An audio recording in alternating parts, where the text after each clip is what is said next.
காலைக்கர் நேயர்களுக்கு வணக்கம். நாங்கள் இன்னும் ஒரு அரட்டை நிகழ்ச்சியிலே, நாட்டு நடப்பு அரட்டை நிகழ்ச்சியிலே உங்களை சந்திப்பதில் மகிழ்ச்சி. நிறைய விஷயங்கள் நடந்து கொண்டு இருக்குது. நான் நினைக்கிறேன் இன்னும் ஒரு ஒரு 3 வாரங்களுக்குள்ள ரெண்டு வாரம் பிளஸ் ஃபியூ டேஸ் தான் இருக்குன்னு நினைக்கிறேன். அப்ப தொடர்ச்சி அடிக்கடி நாங்கள் எங்களுடைய உள்ளோக்கும் உணர்வுகளை பகிர்ந்து கொள்ள நினைக்கிறேன். ஓகே, இந்த பொது வேட்பாளர் ரணில் விக்ரமசிங்கவுக்கு ஒரு திரட்டா அச்சுறுத்தலாம் என்ன எல்லாரும் பேர் பொது வேட்பாளர் தனக்கு தானே த்ரெட் வச்சாதான் உண்டு, மற்றபடி வேற அச்சுறுத்தல் எல்லாம் இருக்கிற மாதிரி தெரியல. சரி, பிள்ளைகளுக்கு அப்பால அவர்கள் ஒரு ஒரு காவடியை தூக்கியாச்சுது, இவ்வளவு தூரத்துக்கு கொண்டும் வந்துட்டோம். அவர்கள் நினைத்த மாதிரி எதுவும் நடக்கவில்லை என்றது அவர்களுக்கே தெரியும். சரிதானே, ஆரம்பத்தில இருந்து அவர்கள் எதையெல்லாம் நினைத்தார்களோ அது நடக்கவே இல்லை. இதுல மிக முக்கியமானது என்னன்னா, தமிழ் மக்கள் பொதுச்சபை என்று சொல்லி வந்திருக்கக்கூடிய அந்த கொஞ்சம் பேர் இருக்கணும் தானே, சிவில் அமைப்புகள் எல்லாம் சொல்லிச்சுனாமே அதுல இருந்த அந்த மிச்ச சிவில் அமைப்புகள் கதையை காணல தான் இல்லை, ஒண்ணுமே இல்லை. பரிதாபத்துக்குரியது என்னன்னா, 15 லட்சம் வாக்குகள் குறைந்தபட்சம் வடக்கு கிழக்குல இருக்குது. யாழ்ப்பாணத்துல மட்டுமே 5 லட்சம் சொல்லி நேற்று அறிவிக்கப்பட்டிருக்கு. சரிதான். அப்ப 5 லட்சம் வாக்குகள் கொண்ட யாழ்ப்பாணத்துல எத்தனை நாள் பொது வேட்பாளர் பெறப்புற பணிகள்ல ஈடுபட்டவர்?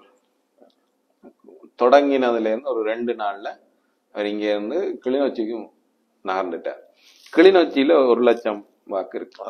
ஓகே, சரிதானே. 90 அது இந்த 5 லட்சத்துக்குள்ள அடக்கம் என்றாலும் அங்க தனியா கிளிநொச்சி நிர்வாக மாவட்டம் என்று பாத்தீங்கன்னா 1 லட்சம் வாக்கு, 4 லட்சம் பிளஸ் 5 லட்சம் 5 லட்சம் 1 லட்சம் வாக்குகள் இருக்கு.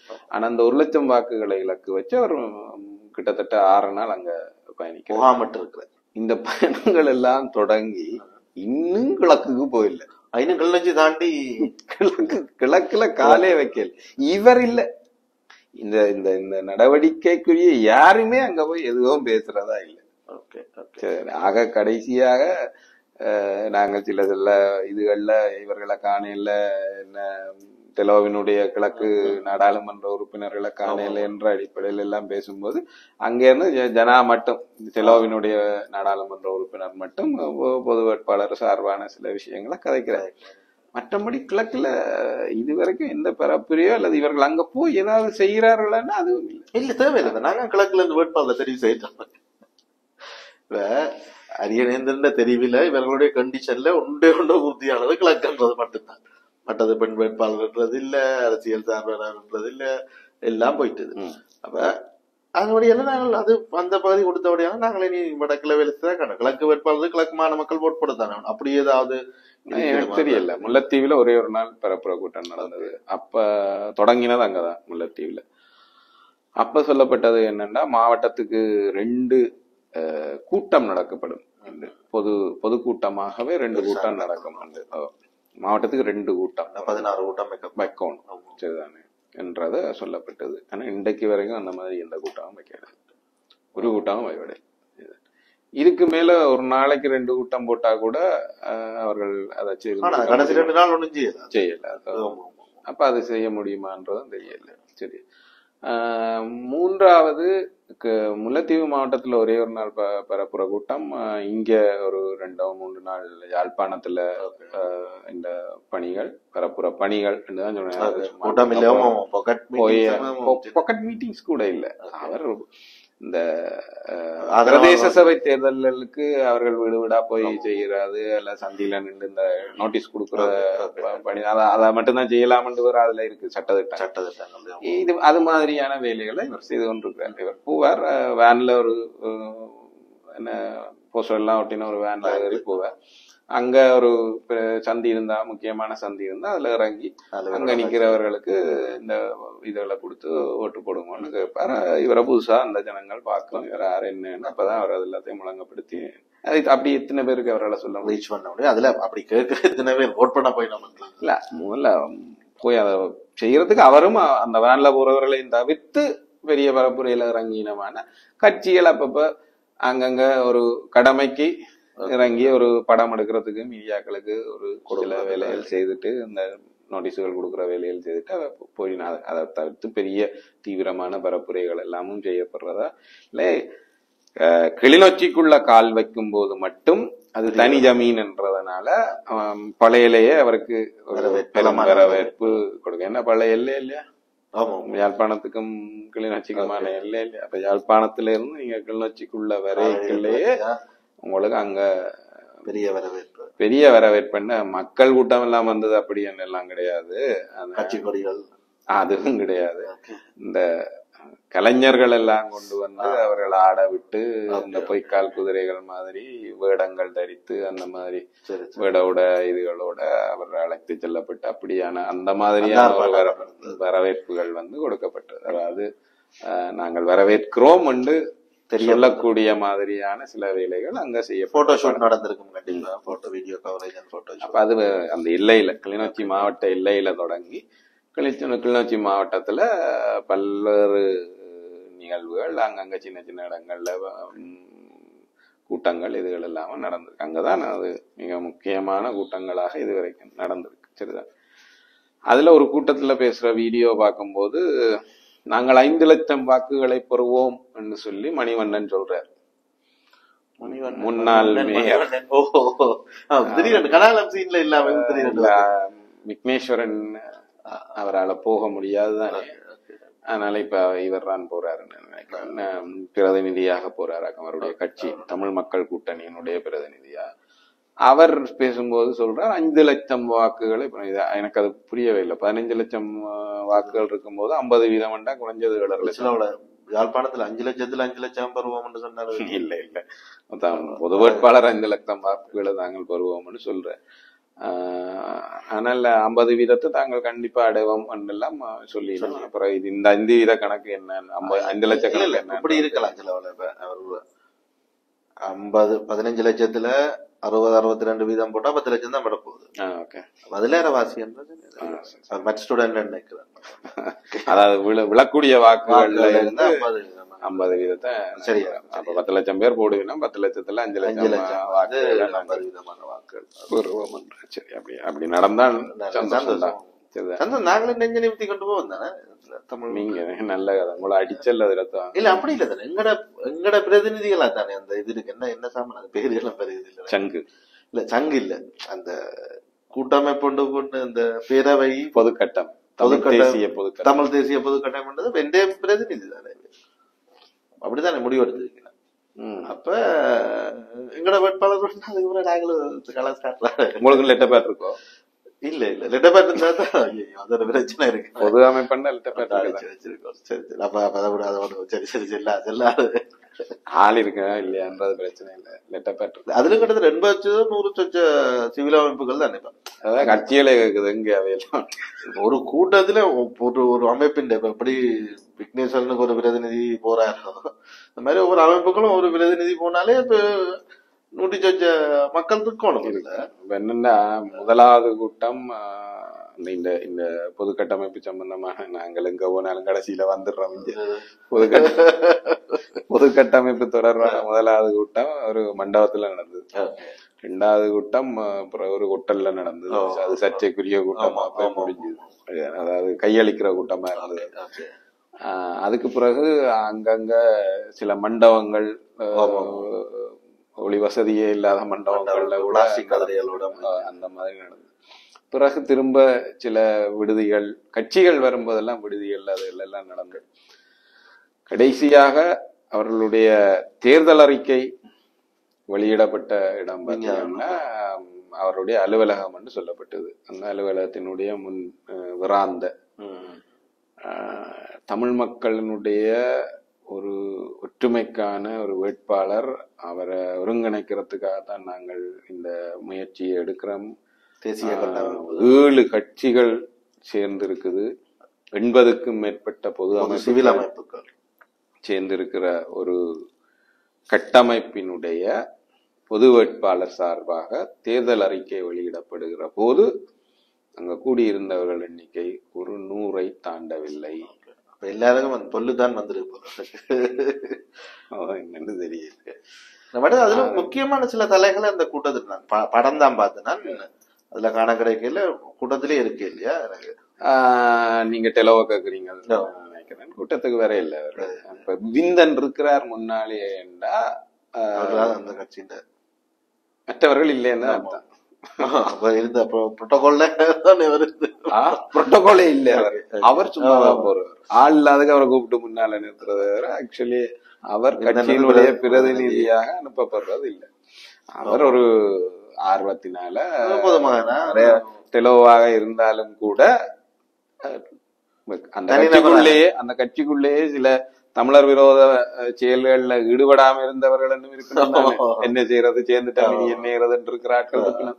அந்த மாதிரி ஒருத்தர் விடுதலை புலிகள் இருந்த காலத்திலேயே அவர் யாழ்ப்பாணத்துல இருந்திருக்கிறார், அரசியல் செய்திருக்கிறார், நடமாடி தெரிஞ்ச ஒரு மாநசபை காலகட்டங்களும் கொஞ்சம் குறிப்பாக நிறைய வேலை திட்டங்களை செய்தார். அப்படியெல்லாம் இருக்க முடியாது, பிரதிநிதியா இருக்க முடியாது. அவர் உண்மையில ஒதுக்கப்பட்டவர் மாதிரிதான் இருக்கிறார். அவர் வந்து என்ன சொல்றது, வேண்டத்தகாத ஒருத்தராக தான் அந்த கட்சிக்குள்ள வெளிப்பார்வைக்கு அவருக்கு சில பதவிகள் அது இது என்னெல்லாம் கொடுக்கப்பட்டாலும் அவரும் கேள்வி கேட்பார். சும்மா இருக்க மாட்டார், கேள்வி கேட்பார். நான் நினைக்கிறேன், நான் நன்மையில கேள்விப்பட்டதன்படி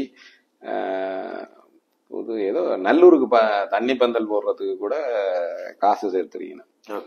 இவருக்கு வாய் கிடைக்கல போல நடக்கு. இவர் அந்த வாட்ஸ்அப் குரூப்ல போய் ஒரு மெசேஜ் வச்சிருக்கிறார், நீங்க செய்யறதெல்லாம் நல்லதுதான், நான் கணக்கு வழக்கு எல்லாம் ஒழுங்கா காட்டுவோம். அதுதான் கட்சிகள்கிட்ட அந்த ரோட்ல விட்டாங்களோ என்ன சரியான்றது. கட்சிகள்கிட்ட போய் காசு கணக்கு கேட்டா எந்த கட்சியில வந்த கணக்கு வழக்கு என்ன பிரச்சனைன்னா, எனக்கு கிடைச்ச தகவலின் அடிப்படையில நல்லூர்ல தண்ணி பந்தல் போடுறதுக்கு 10 லட்சம் ரூபாய்க்கு மேற்பட்ட காசு சேகரிக்கப்பட்டிருக்குது. அது கடைசியில தண்ணி பந்தலாவது போட்டு அது தெரியல எனக்கு. அந்த வாட்ஸ்அப் குரூப்ல இருந்ததாக சொல்லப்பட்ட தகவல்கள் தானே தவிர அது மாதிரி இவருக்கு வாய்க்காது. சரிதா, இவர் நுணலம் தன் வாயால் பிரதிநிதியா அவர் அந்த கூட்டத்துல அவரா நிக்கிறார். இவர்கிட்ட கேட்டீங்கன்னா டெலோகாரன் நிக்கிறாருன்னு சொல்லுவாங்க. தவிர மற்ற டெலோண்ட வேற யாரும் உத்தியோகம் சித்தாதன் போட்டோஸ்ல நான் மிஸ் பண்ணிட்டேன் நினைக்கிறேன். அவர்கள் அதுல தெளிவா இருக்கு. எல்லாருக்குமே இல்ல, இந்தியாவும் கூப்பிட்டு எல்லாம் திட்டி போட்டு அனுப்பி இருக்குது. அதுக்கு பிறகு போக சொல்லி திட்டினதா போக இல்ல, அவர்கள் இதுக்கு எதிராக தானே. அவர்களுடைய தேசிய பாதுகாப்பு ஆலோசகர் வந்து போய் அஜித் டோவால் வந்து போகும்போது கடுமையான வார்த்தைகளால பேசியிருக்கிறார் என்று சொல்லி முதல் ஜெய்சங்கரே அதை வரவேற்கல என்றதை தெளிவுபடுத்திட்டு போனது. வெளிவார அமைச்சர் வந்துட்டு போயிருக்கே அதை வரவேற்கிற மாதிரி இல்ல என்றதான் அவற்ற டோன் இருந்தது. பட் இவர் நேரடியாகவே இந்த முயற்சியை பொறுத்த வரைக்கும் நீங்க பிள்ளையான நகர்வுக்கு போறீங்களா சொல்லி எங்களுக்கே தெரியுது அது பிள்ளையான நகர்வு. அவர் என்ன சொல்லி இருக்கிறாருன்னா, இதனால நீங்க என்ன காண போறீங்க, ஒன்றும் இல்ல, உலகம் முழுவதும் சிறுபான்மை மக்களுடைய வழிமுறையா இருக்கிறது. எல்லா நாடுகள்லயுமே சிறுபான்மை மக்கள் என்று வரும்போதே அவர்கள் ஒரு திரட்சியாக வேண்டியது அவசியம். இந்த மாதிரி தருணங்கள் அந்த திரட்சியை வச்சுக்கொண்டு பேரம் பேசுறதுதான் இருக்கக்கூடிய வழிமுறை. செய்கிறார்கள் செய்யலை என்றதெல்லாம் வேற. ஆனா உங்களுக்கு அதுக்கான ஒரு வாய்ப்பு இருக்கு, அதை கேள்வி கேட்கறதுக்கான ஒரு வாய்ப்பு இருக்குது. அதுதான் இந்தியாவில நடக்குது, அதுதான் லண்டன்ல நடக்குது, அல்லது உலகம் முழுக்க எல்லா நாடுகள்லயும் அந்த மாதிரியான ஒரு அணுகுமுறை தான் இருக்குது. நீங்களும் அது மாதிரி அணுகிறது தான் சரியானதாக இருக்கும் என்ற மாதிரி சொல்லி இருக்கிறார். இப்ப நீ யாருக்கு ஓட் பண்றது, நீங்களா யாரா எதிர்பார்க்கறீங்களா அப்படின்ற மாதிரி ஒரு கேள்வி போட்டிருக்கீங்க. அதுக்கு அவர் நேரடியாக பதில் சொல்ல, நாங்க நீங்க இவருக்கு போடுங்க அவருக்கு போடுங்கன்னு. ஆனா இன்னொரு விஷயத்தையும் அவர் சொல்லி இருக்கிறாருன்னா, ஒன்று நீங்க வெற்றியாளரோட இருங்க, அல்லது அவருக்கு அடுத்த ஆளோடையாவது இருங்க. ஏனென்றால் நீங்க வெற்றியாளரோட இருந்தீங்களா இருந்தால் அவரை கொண்டு வச்சு எதையாவது செய்யறதுக்கு முடியும். வெற்றியாளருக்கு அடுத்தாளோட இருந்தீங்களா இருந்தால், அதாவது அவர் எப்படியோ எதிர்கட்சியில இருக்க போறார், அப்ப அந்த எதிர்கட்சி ஆளாக இருந்தால் இந்த வெற்றியாளர் உங்களுக்கு எதிராக பாதகமான வேலைகளை செய்யும் போது அதை தடுக்கிறதுக்கோ அல்லது கேள்வி கேட்கறதுக்கோ இவர் உதவி செய்யக்கூடியவரா இருப்பார்.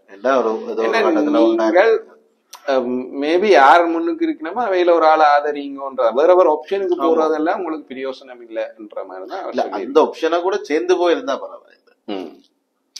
அதுதான் எனக்கு இருக்கக்கூடிய இந்த பொது வேட்பாளர் விஷயத்துல எனக்கு இருக்கக்கூடிய ஆதங்கம் என்னன்னா, நீங்க ஒற்றுமைப்படுத்துறோம், தமிழினத்தை ஒற்றுமைப்படுத்துறோம், தேசியத்தை ஒற்றுமைப்படுத்துறோம், இந்த வாக்குகள் எல்லாத்தையும் ஒற்றுமைப்படுத்துறோம், இதே ஒரு நாங்கள் பெரிய பேரம் பேசும் சக்தியாக நான் ஒருபோதும் இந்த முயற்சி கூடாதுன்றது சொன்னதே இல்லை. நாங்கள் அப்படி சொல்லி சந்தர்ப்பம் இது இல்லையன்றதை சொல்லி இன்னும் நேரம் எடுத்திருக்கலாம், இன்னும் கலந்துரையாடி இருக்கலாம். இந்த கருத்தியலை மேலதிகமாக இன்னும் ஆழமாக என்ன மாதிரி கொண்டு போய் நீங்கள் உங்களுடைய இலக்கு அடைய முடியுமோ அதை நோக்கி போயிருக்கலாம். இன்றைக்கு இலக்கு இல்லையே, உங்களோட இலக்கு நீங்க என்ன இலக்குக்காக வந்தீங்களோ அது சிதறடி போச்சு. இந்த தமிழரசு கட்சி தனியா நிக்குது, உங்களால அதுக்கு வழிக்கு கொண்டு வர முடியுமான்னு நம்பினீங்க, வழிக்கு கொண்டு வர முடியல, அது தனியா நிக்குது. உறுதியா இருந்த ஓமா அதான் அழுத்தங்கள் வெளியாடு. நீங்க அந்த அழுத்தத்தை ஒழுங்கா கொடுக்க இல்லாம போய்தான் கடைசியில தேவை இல்லாம வந்து கிண்டி விட்ட மாதிரி ஆயிடும். சரிதான். சோ இப்ப ஆனா கடைசியில என்னது, நீங்கள் எல்லாரும் எதையோ செய்துட்டு போயிருவீங்க, அவரவருக்கு முயற்சி. ஆனா பாதிப்பும் அடியும் ஆறுவாங்கிறது அப்பாவி பொதுமக்களை மக்கள். இதுதானே பிரச்சனை.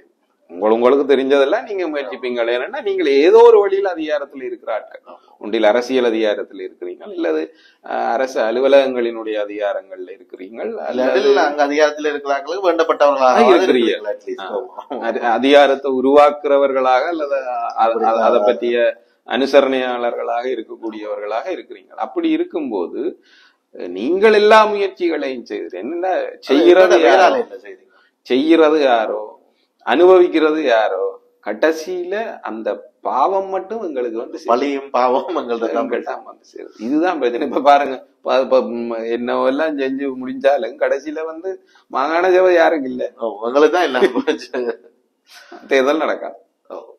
அதால கிடைக்கக்கூடிய ஒரு அற்ப சொற்ப நன்மைகளும் எங்கட மக்கள் அனுபவிக்க இல்லாம சுமந்திரன் மிரண்டு கத்துற மாதிரி ரணில் ஒரு இனவாதி என்ன கத்தணும், நல்ல மனுஷன் போல இருக்குன்னு 4 பேர் நினைப்பினோம்.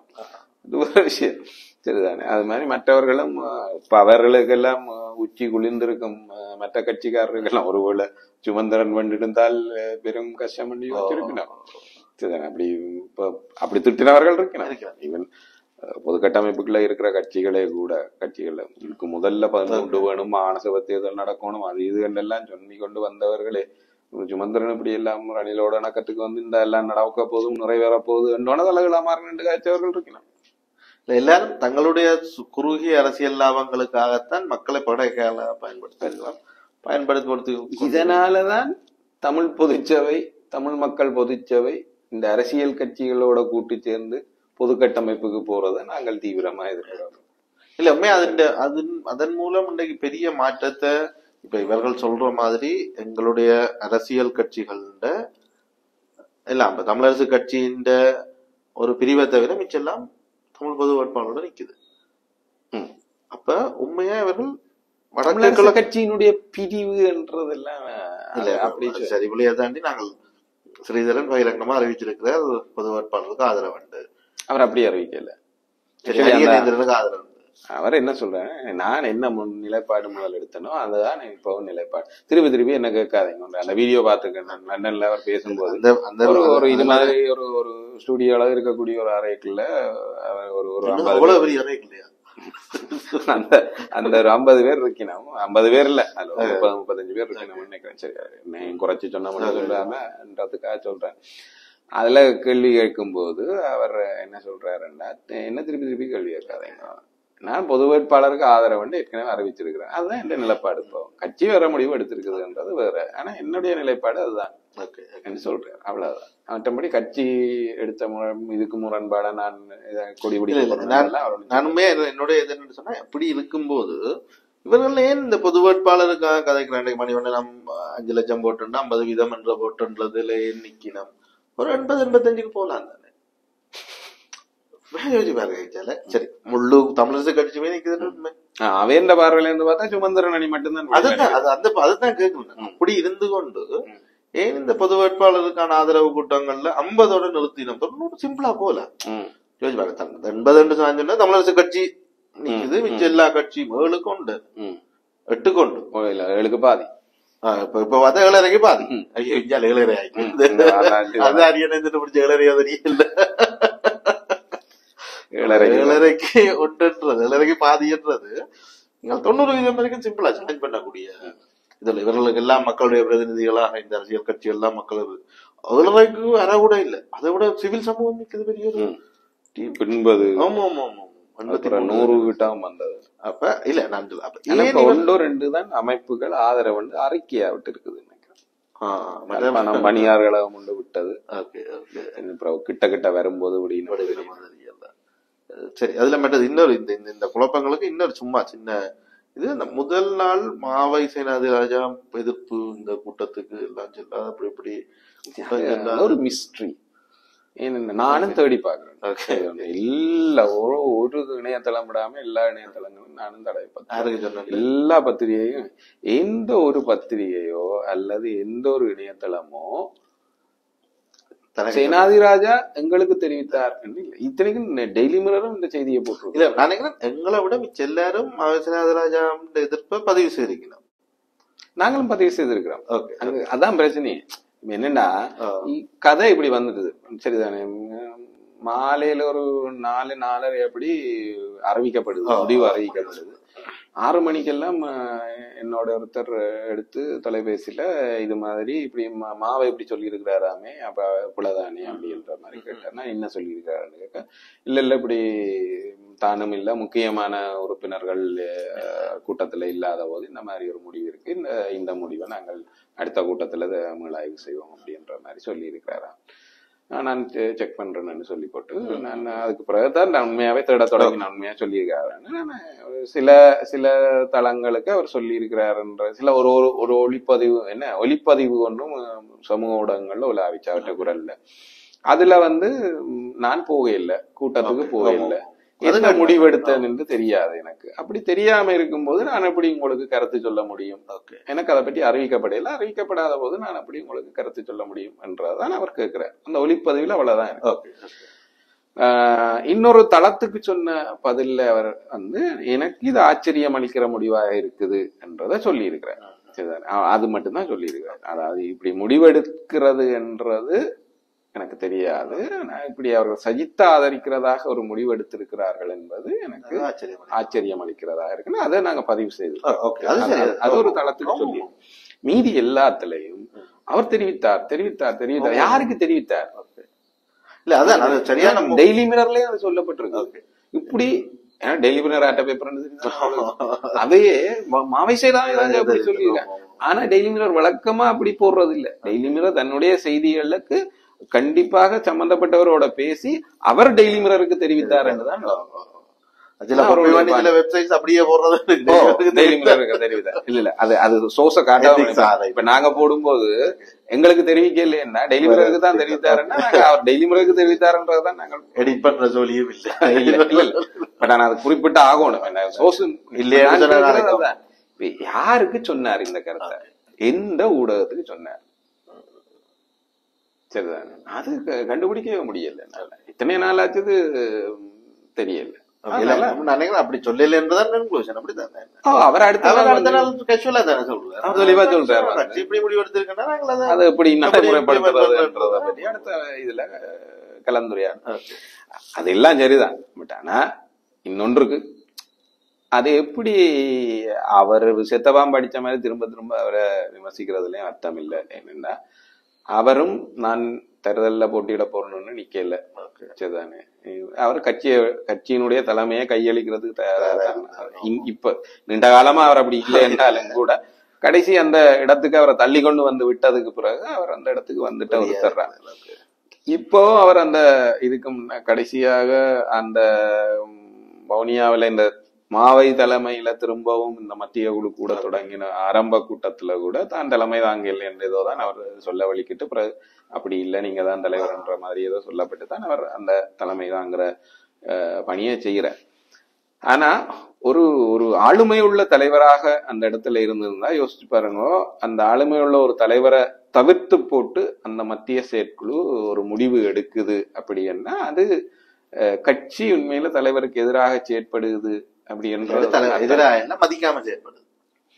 அப்படி இல்லை, உண்மையில எதிர்றானே. நீங்க ஒரு ஒரு ஒரு ஒரு தலைவராக நீ உங்களை தவிர்த்துட்டு செயற்படுறது என்றது உங்களை வேண்டாம் வந்தது. இது எப்படி இல்லை, ஷெட்யூல் கூட்டம் எனக்கு அதுதான் அதைத்தான் நானும் சொல்ல வரேன்.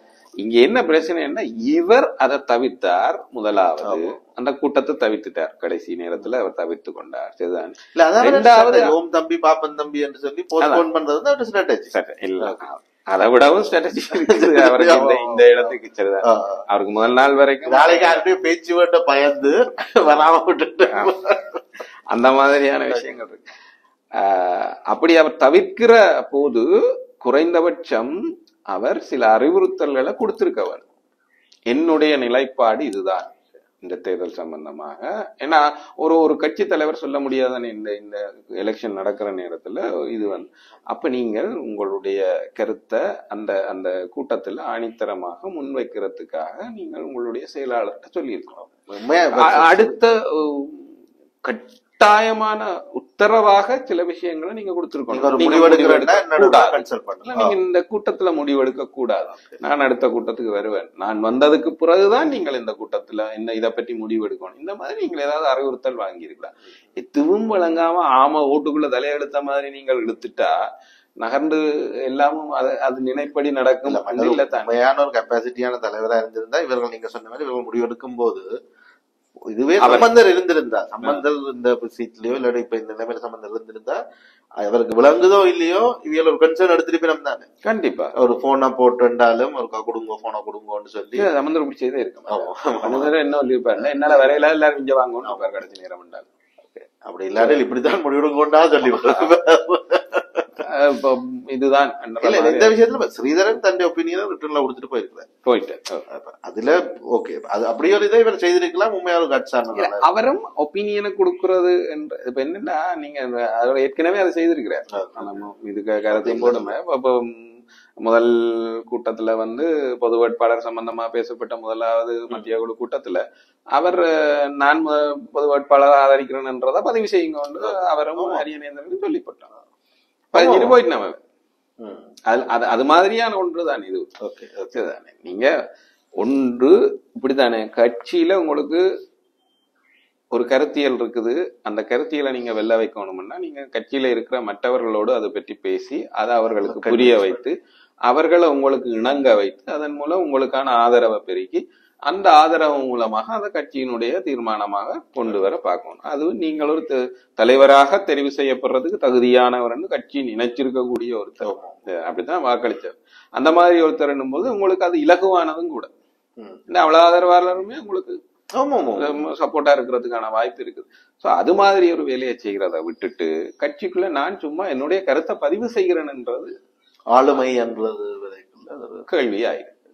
இவரும் அதான் எங்க சறுக்கி போனாருண்டா, நீங்க அதெல்லாத்தையும் செய்யாம விட்டு போட்டு கட்சி முடிவெடுத்தது எனக்கு ஆச்சரியம் அளிக்குது.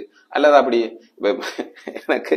எனக்கு ஒருத்தர் பிறகு பேசும்போது என்ன சொன்னாருண்டா, இந்த அதாவது கலந்து கொள்ளாதவர்கள் முக்கியஸ்தர்கள் என்று சொல்லப்படுறவர்கள் யாருன்னா மாவை சேனாதி ராஜா, ஸ்ரீதரன் அவர் கலந்து கொண்டவர். ஆனா இல்ல. அடுத்தது கிழக்குல யோகேஸ்வரன், ஸ்ரீநேசன் சரிதானே. அது தவிர இன்னும் ஒருத்தட்ட பேர் சொல்லித்தன ஒரு 5 பேர் சரிதான் வந்துட்டு போயிட்டார். தவராசா வந்துட்டு போயிட்டாரு. இந்த மாதிரி ஒரு 5 பேர் கலந்து கொள்ள முக்கியமானவர்கள். அப்ப அங்கிருந்து இன்னொரு உப செயலாளர் கேட்டாரு, அப்ப நாங்கள் எல்லாம் 6 முக்கியம் இல்லாத நீங்க 5 பேரும் கூடி முடிவு எடுத்துட்டு போலாம். இந்த 30 பேரே என்னதுக்கு ஐயா கழிக்கிறீங்க? இல்ல இல்ல உண்மையாதான். ஒரு ஆளுக்கு இவருக்கும் ஒரு வாக்குரிமை அவருக்கும் ஒரு வாக்குரிமை ஈக்குவல் தான். அவ்வளவு. இது வாக்குரிமை கூட அங்க நடக்க இல்ல. இல்ல அந்த இடத்துல மிக முக்கியமானது என்னன்னா, கடைசியாக தமிழரசு கட்சியினுடைய மத்திய குழு கூட்டத்துல பொது வேட்பாளரை நிராகரிப்பது, அரியநேந்திரன் தன்னுடைய விலக வேண்டும் என்றது, சஜித் ஆதரிக்கிறது, இந்த 3 விஷய முடிவையும் கட்சி வாக்கெடுப்புக்கு விட்டு எடுக்கல.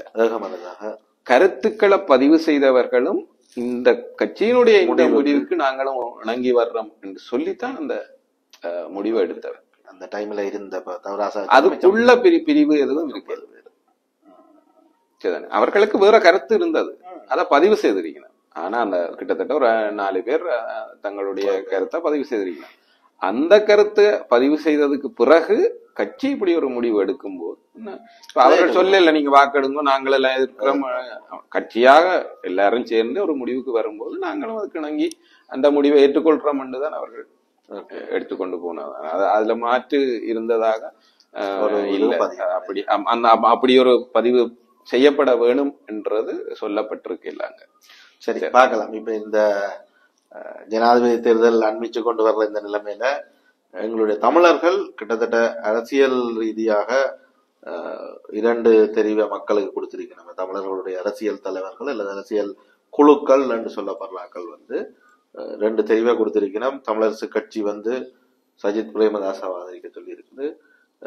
அதை தாண்டின தமிழரசு கட்சியை தாண்டின தமிழர்கள் மத்தியில் இருக்கக்கூடிய அனைத்து கட்சிகளும் சிவில் அமைப்புகளும் சேர்ந்து தமிழ் பொது வேட்பாளர் என்று சொல்லி அரியநேந்திரனை களமிறக்கி இருக்கணும். இவர்களுடைய இந்த நடவடிக்கை 2 பகுதியினுடைய டக்ளஸ் தான் அங்கஜன் விஜயகலா இந்த மாதிரி இருக்கக்கூடியவர்கள் டக்ளஸ் சிவானந்தாக்கு நீங்க அப்படி நிராகரிக்க அங்க என்ன அதிகூடிய விருப்பு வாக்கெடுத்தாலும் அங்கே ஒரு பெரும்பான்மை கட்சியினுடைய அங்கேயும் விஜயகலா இல்ல அவர்கள் பெரும்பான்மை கட்சிகள் இருக்கட்டும். ஆனா அவர்களும் ஒரு கணிசமான வாக்கு அது சரி ஆதரவாளர்கள் அரசியல் கட்சிகள் அரசியல் தலைவர்கள் அரசியல் கட்சிகள் என்ற வகையில டக்ளஸ் சிவானந்தா வச்சுக்கலாம். ரணிலுக்கு ஆதரவு வச்சுக்கலாம். நீங்க சொல்ற மாதிரி தலைவர்கள் அல்லது உண்மையாவே எம்பி என்று பார்த்தா இப்ப எங்களுக்கு ரணிலுக்கு ஆதரவு அளிக்கிறது டக்ளஸ் சிவானந்தா நேரடி ஆதரவு இப்ப சுமந்திரன் நல்லுக்கு தான் ஆதரிக்கிறார், மறைமுகமாக இல்ல. அதனால நேரடியா பற்றி மட்டுமே காட்டுறாங்க.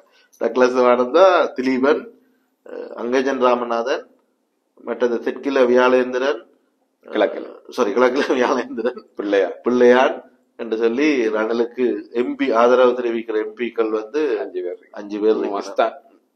மஸ்தான் வடகிழக்கு எம்பிகள்ல 6 பேர் இருக்கணும். சஜித்துக்கு இங்க சுமந்திரன் மட்டும்தான், கிழக்குல சாணக்கியன். சஜித்துக்கு பொது வேட்பாளருக்கு ஸ்ரீதரன், சித்தார்த்தன், மற்றது வெண்ணில செல்வம் அடைக்கலநாதன், அவ்வளவு கிழக்குல ஜனா. ஓகே, 4 பேர். இப்படி ஒரு சஜித்துக்கு ஆதரவு அளிக்கிறதுல இன்னொரு ஆள் போடணும், கலையரசன். ஓகே, எங்களோட இது நேஷனலிஸ்ட்ல கலையரசன் அப்படி எம்பி இருக்கிறது. இப்படி ஒரு நிலைமையில நாட்கள் கிட்ட என்ன மாதிரியான மாற்றங்கள் இல்லது ஒரு வேட்பாளர்களும் தங்களுடைய எப்படியான ஒரு வியூகங்களை வகுத்து வெற்றிக்காக போராட போயினும் தமிழ் மக்களுடைய வாக்கு இதுல கணிசமான அளவு செல்வாக்கு செலுத்துமா இல்லையா, வெற்றிக்காக இதுன்றதா இல்ல அதே மாதிரி இந்திய பாதுகாப்பு செயலாளர் ஆலோசகர் அஜித் தேசிய பாதுகாப்பு ஆலோசகர் ஒரு கேள்வி ஒரு விஷயம் சொல்லிக்கார். நாங்கள் எல்லாரும் மட்டுமே அட்லீஸ்ட் வெல்ற வேட்பாளருக்கான ஆதரவு தெரிவிக்காட்டிலும் அடுத்ததா வரக்கூடிய வேட்பாளருக்குனாலும் ஆதரவு தெரிவித்தா நல்லா இருக்கும்னு சொல்லியிருக்காரு. இனி பெரிய மாற்றங்கள் வரக்கூடிய மாதிரி இல்லை இந்த ஆதரவு தளங்கள்ல. மக்கள்லாம் இனி கடைசி முடிவு எடுக்கணும். இன்னும் ஒரு நாட்டு நடப்பு அரசியலை சந்திக்கும் வரை நன்றி வணக்கம். நன்றி வணக்கம்.